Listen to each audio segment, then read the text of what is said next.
Kıvırcık Ali Çatalca'da kaza yaptı. Genç sanatçı olay yerinde hayatını kaybetti. Tükendi ben tükendim, gül tükendi ben tükendim. Arada böyle ben sizden böyle destek isterim. Hani sesiniz sesime, nefesiniz nefesime karışsın isterim. Bırakmadın ki be kıvırcık, bırakmadın ki karışsın. Ölüm seni arar oldum diyordun. Geldi buldu seni yolda ölüm. Gülüm seni arar oldum neredesin? Ayrılığın altın pasta sundular. Ölüm seni arar oldum neredesin? Ölüm onu bu sabah Çatalca'da buldu. Bir televizyon programına katılmak için Ankara'ya gidecekti. Güzelce'deki evinden çıktı, Atatürk Havalimanı'na doğru yol almaya başladı. Ama olmadı.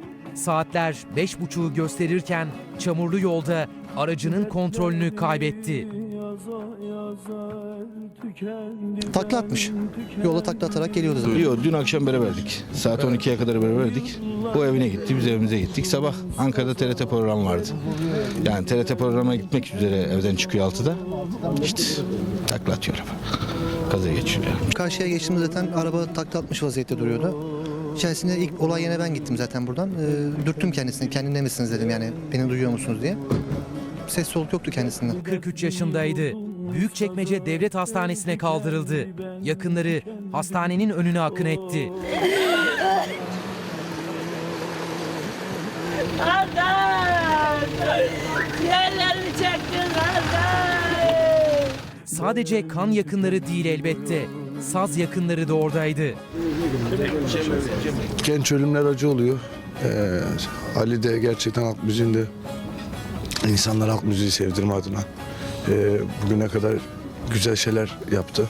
Cenazesi önce adli tıp morguna, oradan da ailesiyle birlikte yapımına öncülük ettiği Esenyurt'taki Cem evine getirildi. Ali kardeşim çok iyi bir müzisyendi. Çok iyi, beyefendi bir insandı. Yeni albümü için hazırlanıyordu. Dün akşam repertuarına son şeklini vermişti. Ama stüdyoya giremedi. Türküler okumaya çalıştım ve çok keyifliydi benim için. Çok güzeldi. Oğlu Eren Ankara'da asker. Kızı Ecem Gül karşıladı onu Cem evinin kapısında. Annesinin desteğiyle elinde babasının fotoğrafı vardı. Eşi cenazesinin ardından yürürken hıçkırıklara boğuldu.